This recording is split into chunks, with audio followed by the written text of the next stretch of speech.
کیا ابھی Pakistan semi final میں پہنچ سکتا ہے؟ اس وقت اکثر پاکستانی مداح امید چھوڑ چکے ہیں کیونکہ ان کے نزدیک اب پاکستان کے لیے سیمی فائنل تک رسائی تقریباً ناممکن ہے۔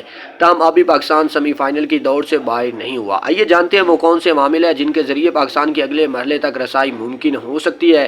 سب سے پہلے تو پاکستان کو اپنے تمام میچ جیتنے ہوں گے۔ کسی ایک میچ میں شکست پاکستان کو ٹورنامنٹ سے باہر کر دے گی۔ اب پاکستان نے سڈنی میں 3 نومبر کو جنوبی افریقہ کے خلاف گروپ 2 کا اہم میچ کھیلنا ہے اور پھر پاکستان اور بنگلہ دیش مد مقابل ہوں گے۔ پاکستان کو نہ صرف یہ میچ جیتنے ہوں گے بلکہ انہیں بڑے مارجن سے بھی جیتنا ہوگا تاکہ اگر بات نیٹ رن ریٹ پر آئے تو پاکستان کو برتری حاصل ہو۔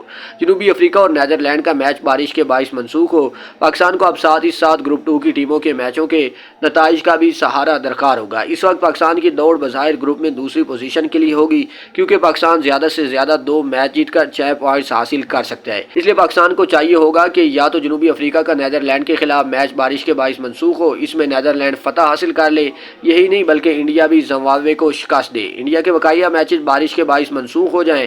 بارش اس ٹورنامنٹ میں خاصا اہم کردار ادا کر رہی ہے، اس لیے پاکستانی مداحوں کو اب یہ امید کرنی ہوگی کہ دوسری صورت میں انڈیا کے بقیہ 2 میچز بارش کے باعث منسوخ ہو جائیں یا بنگلہ دیش انڈیا کے خلاف میچ میں فتح حاصل کر لے۔